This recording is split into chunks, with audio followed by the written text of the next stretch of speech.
Welcome to the Mama Needs a Moment podcast. We are your hosts, Chrissy and Cindy, co-founders of Her Health Collective. We are two moms obsessed with changing the way moms take care of themselves. We're so glad you're here. Let's dive in. We're so excited and thrilled to be speaking with Marianne Georgiou, founder and president at A Voice for All Foundation. A Voice for All Foundation is a 501c3 nonprofit organization with the mission to provide a voice to non-speaking individuals, non-English speaking and/or individuals with speech disorders or limitations in playground settings. They do this by implementing communication boards as well as advocating and encouraging an inclusive community. Marianne is also a doctor of optometry and a mom to 3 boys. That's a busy life right there. It's very adventurous. We're going to ask you a lot about your life as a mom, your life in the organization, getting it started, but also you're a doctor of optometry. It seems like a lifetime ago. Yeah, so you've had a career shift, obviously. Yes. Excited to talk to you about that too. Thanks for being here. Oh, thank you for having me and the opportunity to share. I am super excited to chat more with you about all that you're doing in the community and for the community. But first, we have a fun get to know you question. So I want you to choose a number between 1 and 10 for us. Oh boy. 7. Well, I have 3 boys. Let me go with 3. Oh, okay. That's always my number of choice. It's meaningful. What do you have a love-hate relationship with? Love-hate relationship. I think about this question all the time. Seriously. Do you really? I do. It's like I have a love-hate relationship with fitted sheets. I have a love-hate relationship with onions, but it's not my question. So Marianne, take it away. Gosh, that's a hard one. Love-hate relationship with. This is going to sound like extremely shallow, but my hair. It's not shallow. Actually, we were just talking about it. This is the thing. So I'm originally from Puerto Rico, and with my Hispanic roots, my hair is curly. So while I was going through optometry school, you know how like your eye chart is a lot of the times is behind the practitioner, right? So I found myself doing this number so that the person could read the chart because shifting to the side. Because the humidity is so big, and I could have been a weather girl by it's like. So yeah, I have a love because like we all want to have hair, but then it's like, oh, I have to deal with it. Well, that and health insurance, like you can't live without it, but you can't deal with it. So it's one of those things. Chrissy, do you have one? I'm sure I do. I just don't know. And Marianne, you did a beautiful job because if I was put on the spot, I don't know how I would answer that. I do agree. I think hair is a great answer. Like, I love my hair. I love having my hair. I'm grateful for it, but also I wish it was thicker. And sometimes I wish it was more straight. And then we get into all that stuff about how we want to change our body and our image and, wanting to also just appreciate who we are and how we appear in the world and the messages we give to our daughters and blah, blah, blah. I go down a whole rabbit hole with that, but I think that's a solid answer. I'll go with Marianne's answer. Well, yeah, my thing is like I need people to see the chart, and my hair is so big that they can't. So I have to kind of shift to the side so they could see. So at that point, I opted to straighten my hair so that it would not be a block. You're not obstructing the vision chart. That's right. So that first came to mind, and then. I think for me, when I put it in a pony, and I wear my hair up a lot because I hate stuff in my face, I get really annoyed. But like when I look at the back of my head, my hair, I have a lot of hair, but it's so fine. And it just looks to me like a little rat's tail, like hanging off the back of my head. I'm like, how do these people have this full, beautiful hair? I'm willing to donate. So if you want, please, I'll take some hair from both you and Cindy. Well, Marianne, it's always important to understand what events brought an individual to where they are today. Mm-hmm. Will you please share your story from beginning as a doctor of optometry to becoming an influential voice within the advocacy space for special education and special needs populations? Well, when I was an optometrist, interestingly enough, going through school, the population that I concentrated on the most was special needs or secondary optometry. As I moved to the States, got married, and had children, optometry became that we left that in the back burner so that I could be a stay home mom and raise my kids. And that was always the plan for us. However, having a special needs child changed those plans because there's really no 9 to 5 job that you could have that would meet the schedule that I need to have for my child. So there's always speech therapy, there's always occupational therapy, feeding, doctor appointments. So my optometry career became a back burner situation. And I was a full time mother, which I love, although I kind of miss those conversations, like doctor patient interactions, because at one point, if Elmo didn't say it, I did not know it. Darn Elmo. One of those things like if Super Wide didn't sing about it and Elmo didn't say it, I was unplugged from the world. But I do have 3 boys. My middle son, Nicholas, is my special needs sweetness. And he uses an AEC device to be able to communicate. So it is a computerized device, and he presses the buttons or he pushes the buttons and it speaks for him. However, when we went into the school system and he went into in-person school after that year we don't speak of, of virtual learning, Oh, right. Yes. we were told that he could not take his device out into the playground. And I'm like, well, the playground is where all these interactions happen. You make friends, you practice social skills, you become community within your school. And if my child was not going to have a voice in his school playground, none of that was going to happen for him. So at that point, I went back into the principal's office and I said, look, how do you feel about communication boards in your playgrounds? Like, before you say no, I'm not asking for money. I'm not asking the PTA for funds. I'm simply asking for permission to run with this project because for me, it was a need rather than a want. So I said, just give me permission. I'll roll with it. And that'll be that. After that project was done and every playground in that school had communication boards, I'm like, what about all the children that don't have a voice in their playground and don't go to my son's school? So this is essentially how this nonprofit was born out of that project for my child and his peers. It just kind of took off from there. We not only place communication boards in school playgrounds, we do so in community parks as well. So we teach our children when they're in school. And when we say our children, as a mother of a special needs little guy, you kind of adopt all of them and you fight as fiercely for them as you would fight for your own child. So they are taught what to do, what not to do, how to engage with the general population, but we don't teach the general population how to engage with our children. So there's this big disconnect when it comes to general population and special needs community, or community that needs a little more support. So that's where we come in. We teach the community how to best support and engage with those that have those speaking limitations or speech or language differences. It's so beautiful.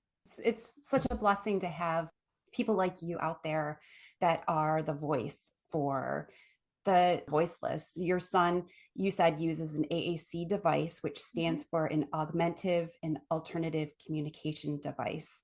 And then when you were telling your story, you'd said that you had gone into the principal and that you said, okay, you don't have to do anything. Let me run with this. Mm-hmm. What was the reaction of the school and how did the community react when you first introduced the idea of the communication board? Were they immediately supportive? Were they more supportive because you didn't ask them for anything, that you were going to do it all? Well, I mean, it's kind of like a no-brainer, right? It's like, wait, we have to do essentially nothing and we would get this that would help the community. Sure, roll with it.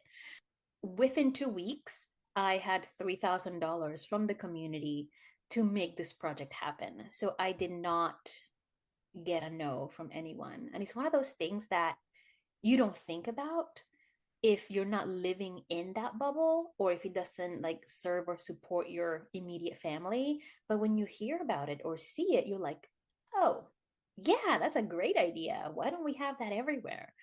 So it was well received by the community, it was well received by the school. My list of needs and wants is bigger than what I have the budget for. So we have schools around Wake County calling and emailing and saying, we need this for our children. We want this in our playgrounds. So it's been more than well received because it does meet a need that is there. Okay. And then how did you go about the fundraising for it? Were you just reaching out to first the school, the parents in the schools? How did you, that first $3,000 and then going forward, how do you Sure. raise that money? Well, it was kind of interesting because it was not pushy. I was not going out seeking money. It just kind of happened in conversation. And people would literally just say, hey, here is X amount for your project. I had to turn down money because at the time we were not thinking nonprofit. We were thinking we just need this much to make this project happen. And we had more than enough to make Mm. that happen. One of our biggest supporters at that time was Phillips Farms over in Cary. And I just happened to be taking my children on their farm, just a fun day with the kids out at the farm. And I remembered, I'm like, oh, they have a special needs day every year. I'm just going to shoot my shot and see what happens. Out of that conversation, they donated $1,000 to my project. So it was Wow. just very natural, just not pushy or this or asking. It was just a natural conversation. And again, most people see the need and they want to help the community. Most businesses want to support the community because they know that families and the community will support them because they are supporting our children, because they're supporting community. So it was extremely natural, not like your typical fundraise, hey, buy this, hey, donate that. And we had to turn down money at the time because we had enough. We had more than enough. That's so exciting. I'm curious if you could give our listeners just a quick visual of what the communication boards look like, because you also have the slap bracelets. Those are pretty Yeah. understandable. I mean, I think people understand what a slap bracelet is. It's your typical bracelet that you hit on your wrist and it wraps around, but it's got words Yes. on there. But if you could explain that, that'd be great. Sure. So our communication boards have picture communication symbols and they have words at the bottom. We tailor these communication boards to the location and the population that is going to serve. So if this is going in a community playground, it's going to have core words that people would typically use in a playground setting: run, jump, stop, wait, slide. So, words like that. We're very intentional when it comes to choosing vocabulary. We do have a speech pathologist on our board, so we're particular when we're choosing language. We also put pictures of the actual playground equipment so that if a child wants to play on a particular slide, they can go and point to that particular slide on the board. So it has core words, it has pictures of the actual equipment on the playground. It has the alphabet and numbers so that our spellers, if a buddy comes and asks, hey, what's your name? They can spell by touching the board, they can touch the alphabet and spell their name. For the most part, it's English on one side and Spanish on the other. So it's a two-sided board most of the time. They are color coded, just like AAC devices are color coded. Pronouns are one color, nouns are another color, action words are another color. This picture communication symbols is their language. I'm not reinventing the wheel. We're just taking what is used in their playgrounds and even in their bathrooms out into the community so that they can use that to communicate and engage with others. So it is low tech, but it serves the masses. So if everyone is on the same plane communication wise, I can use that to talk to my buddy, and my buddy can use it to talk to me. It not only serves non speakers or nonverbal individuals, but also we're a very diverse community. So if grandparents come from China and child lives here and only speaks English, they can communicate using these communication boards because those pictures are universal. If somebody's hearing impaired and feels like they're not being understood, You can use those communication boards as well. So it serves broad population, not only those that are non-speaking. I was at Shelley Lake recently at their playground and I saw a communication board there. I'm not sure if that was one of yours or another one, but I remember being really excited because I knew this conversation with you was coming up. And I happened to be with a friend and her daughter who is not special needs. She's verbal but she's young, just learning Mhm. how to read. And she found her way over to the board and her mom went over there with her. And they were actually just using it as an opportunity to look at the pictures and the letters and sound out words. And so, I mean, I think there's a lot of really neat benefits to it. I also managed to bring up to that mom you and what we were getting ready to do and what the purpose behind these communication Yeah. boards were. And for older children, or even for her daughter, that's an excellent opportunity to dive into a conversation about special needs individuals and people that are nonverbal and what that might look like and how we can interact with them. And I think having those conversations with all of our kids is really important, and having something so visible in so many different locations is a really great conversation starter for all of us out in the community. So I think there's a lot of hidden benefits kind of in there that probably are just now coming to light or that we'll start to see over time. So I think that that's really, really beneficial. I go into a totally different direction here, but I remember being in college and I might get emotional here. In my apartment complex, there was a young boy. He was nonverbal and he had climbed to the top of the apartment complex and was threatening to jump.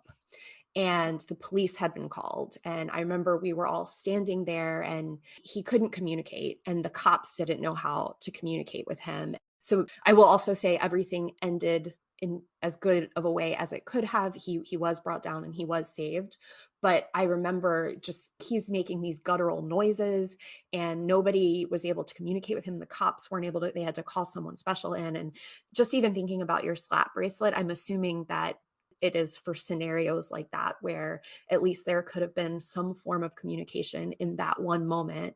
That moment will forever stay with me. But I think things like this, like what you are creating, have such long reaching effect for people like first responders and being able to communicate with certain individuals. So thank you for what you're doing with this.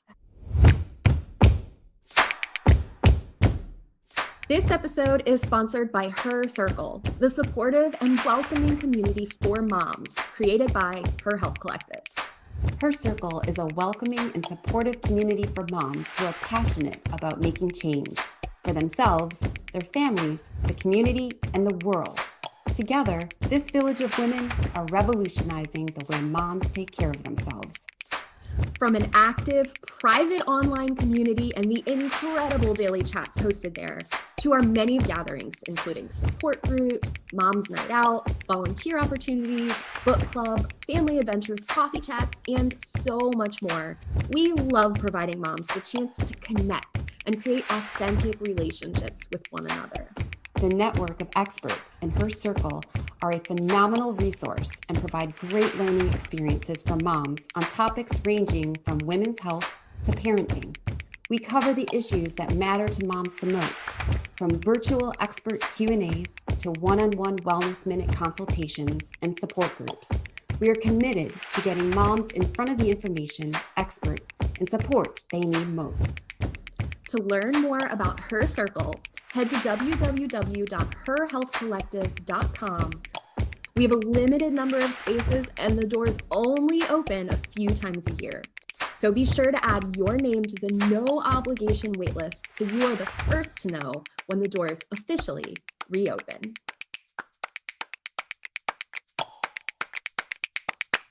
Our slap bracelets are actually made to meet basic communication needs. Okay. So it has 7 words on them. It has yes, help, go, no, bathroom, all done, and want.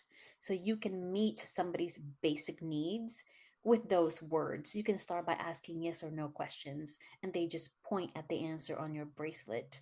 My child uses that device to speak, but if it runs out of juice, Mm. I can just take off my bracelet, show it to him, ask that question, and I can meet his need right then and there, slap it back on, and keep on moving. So it's a great, neat tool for on the go.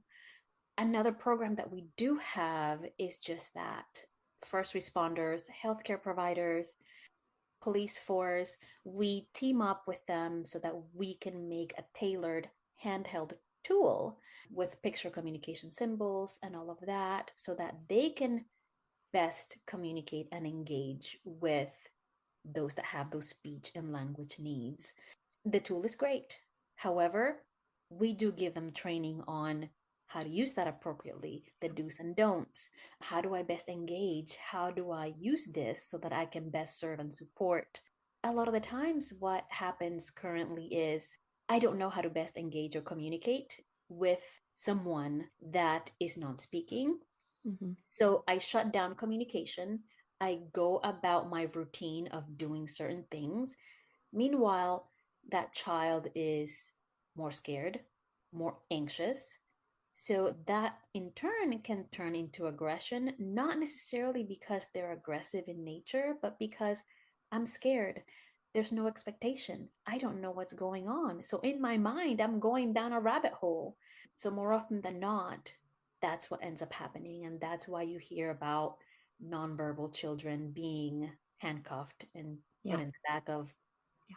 police officers' cars. That also happens when we are going to get a checkup for healthcare. Doctors are not trained on how to best support and speak to those that have special needs. So they know their trade extremely well. However, when it comes to something unknown, it happened to me. I took my child over to urgent care.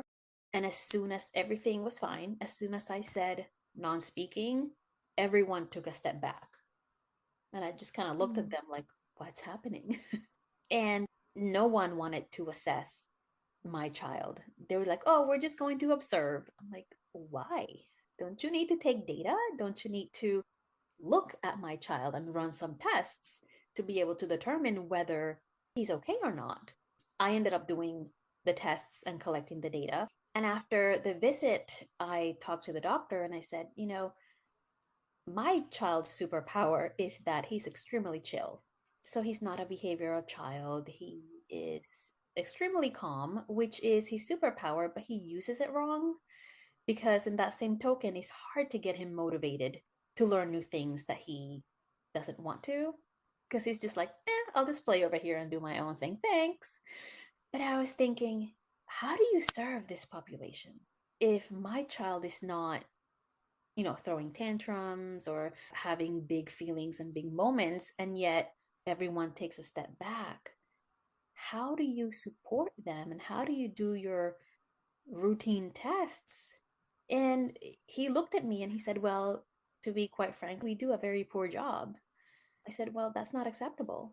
Like, my child is the same as anybody else. He can't produce words, those are hard for him. But if you ask him questions, he can answer. You ask him if he's in pain, he'll tell you. You ask him if he needs to go to the bathroom, he'll tell you. But they're afraid of what they don't know. So, more often than not, they don't get the same care that everybody else does because of that enigma that they are, or that label that they put on them, like, well, he's nonverbal, they don't presume competence. And that's scary. That's scary as a mother because when I'm no longer here, I want my child to grow, thrive, and learn to the best of his ability. So my job right now is to prepare the community for my child and those like him. Yeah. Because I need to set all those things in place for him because the community's not ready. Mm. But my child's not going anywhere.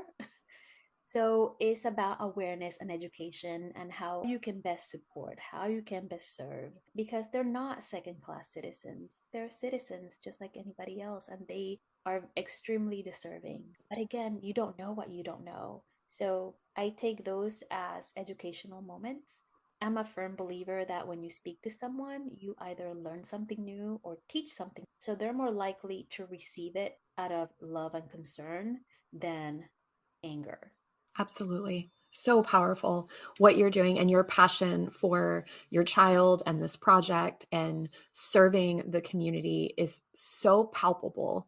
I commend you on what you've done and the ways that you've turned this into something that can serve the community. You have been quoted saying, "It's no secret that I'm the mom of a special needs sweetness. I love my son something fierce. He's my heart and I am his voice. I would not change him for the world, but I will change the world for him." I literally have goosebumps. That is such a beautiful quote. And I know so many moms will have a visceral reaction. They'll identify with that. It's a powerful statement. It's full of love and support. Will you please share what it felt like when you saw those communication boards installed for the first time? It's different seeing you working on the layouts on your computer. And as you see the actual thing, it's always a magical moment. I took my child with me as they were being installed. I asked him, I said, Nico, how do you feel now that you have words in the playground? He touched the word happy, and that was everything. Like that moment made everything worth it, that he now knew that he had a voice in the playground. And that, to me, I mean, our children spend most of their time in their schools. If you don't feel like you have a voice or belong in your school community, what can you expect from the community at large? So to me, that was huge. Other students in the general ed or general population in the school were extremely excited, and they were learning vocabulary. And if you're already a speaker and you speak English, they were learning Spanish because they were looking at the back of the board. And like you mentioned earlier, because that structure is there, you will have more conversations about certain things because our playgrounds are open to the public when school is out. Sometimes you go and play soccer, or sometime I know certain facilities are used for church services on Sundays. So families are exposed to something new, and you will have those conversations with your children that you may necessarily not have had if you didn't see something like that in a playground. We are not born having empathy. That is something that needs to be taught. You don't just wake up one day and say, I think I'm going to be empathetic from now on. Like it doesn't happen. But if we are taught that different and our differences make us beautiful from early on, from pre-K, kindergarten, bullying decreases because this is now normal. This is now a different way to communicate, and it's okay that you don't have a voice. So if we have those teachable moments early on, I feel like the world will be a better place. I'm assuming a Voice for All Foundation is just local at this point. Is that true? No. Okay. So we have, I mean, we are local to Apex, North Carolina. However, our mission does not stop in our borders. We have communication boards as far west as Illinois. We have some in Alabama. We have some in New Jersey. So, yeah, we're home based, but if it's something that you need elsewhere, we are happy to work with you. That's amazing. So, if a parent or educator, the school is interested in one of these communication boards, how would they go about getting this initiative going in their community? So on our website, there's my email and my phone number. It is literally my number. So you're not going to get a random person. You're not going to get a robot talking to you. You will talk to me. The goal of this is if we have the funds available, your school will get this at no cost. However, like I said, we have more inquiries than we have the budget for right now. So at that point, we will help you fundraise to get this project going. So we will not leave you alone with it. We are applying for certain community grants so that we can fulfill all the needs that we have within our community. If you just shoot me an email or text, call, I'll be happy to work with you. I'm excited to talk a little bit more about a Voice for All Foundation. We've already talked about how you get the communication boards up there, the slap bracelets. I'd like to direct us a little bit more towards the education and awareness programs that you offer through your organization. What are some common misconceptions about non-speaking children and AAC devices that you'd like to address through your advocacy programs? I feel like the biggest thing is presuming competence.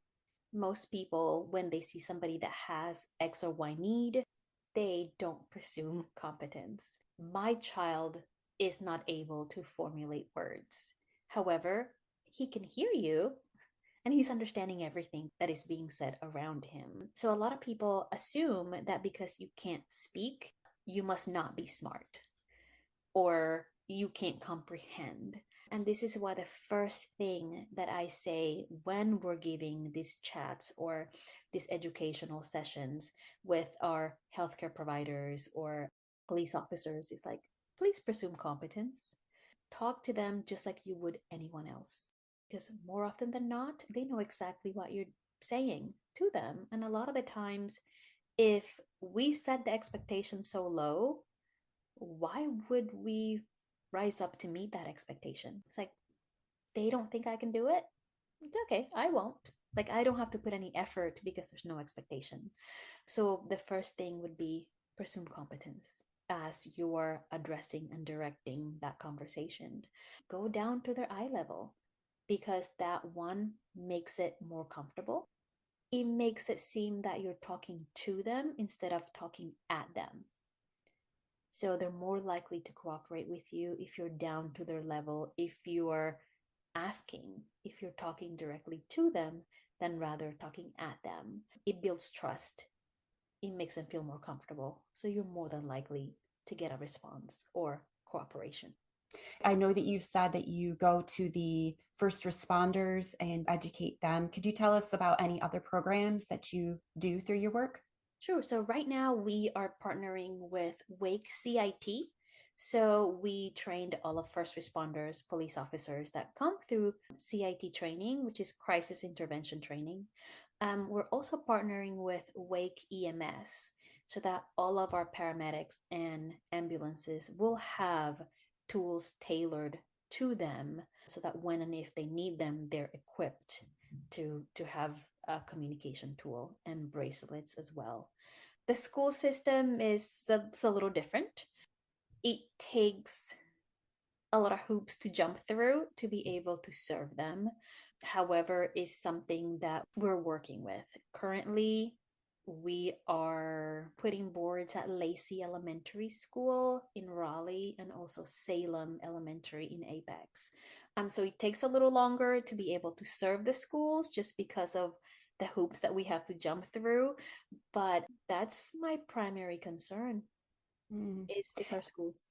And when you say the hoops, are you talking that you have to work through the Board of Education, you have to get approval, and that's one of the barriers that you come up against in the schools, or are there other barriers? So, for the most part, it's approval. And also, we're not changing the structure of the playground. However, depending on where you live and where you are, if you are cementing something in ground or the type of board that we're providing, we may need a permit to be able to install.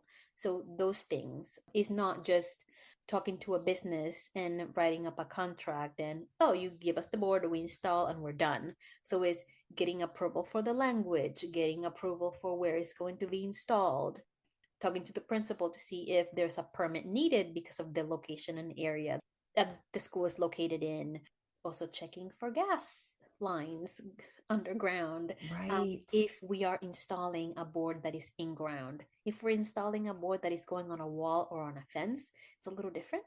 But if we're installing in ground, then we need to check all those things, make sure that we are checking all our boxes and that we're doing everything properly.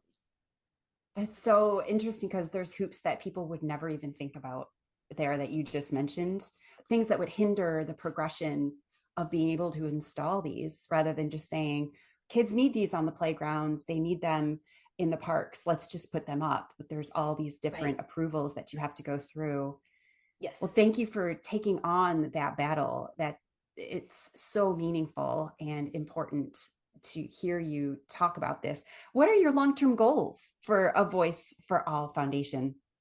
Long-term goals.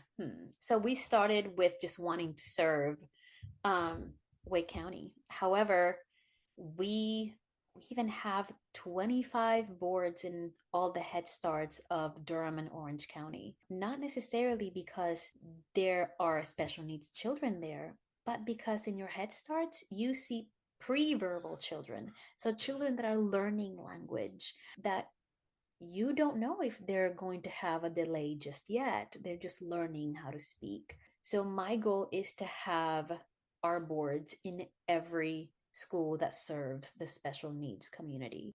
They need to be in their playgrounds, they need to be in our community parks. We need to have every first responder, whether it is police officer, firefighter, every community helper should have the knowledge and a tool to best engage and communicate with those that have speech or language limitations. I do not expect them to be speech pathologists by any means, but I do expect them to keep our children safe, just like they would anybody else.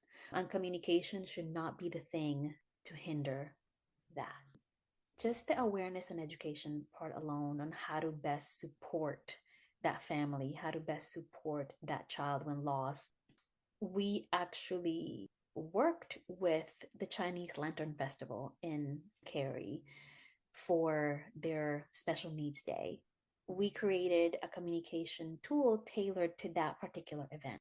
One of the volunteers that had our slab bracelet was able to bring back a nonverbal child that was lost because they were able to take off the slap bracelet and use it to speak to them. Once they see that you speak their language and that they feel more comfortable in knowing that I can talk to them, I can trust them, they speak my language, they're more than likely to cooperate with you because you're starting to build that trust.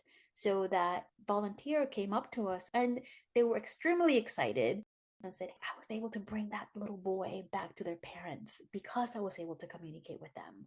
So that was meaningful to them, and I'm sure it was meaningful to their parents. That's so amazing. So it's like little things that, I mean, we celebrate all the wins and we Yeah. have grace on the setbacks.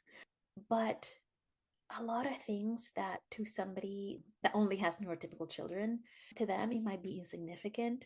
To me, it's huge. I remember one night, at this point, I think my oldest child had a fish.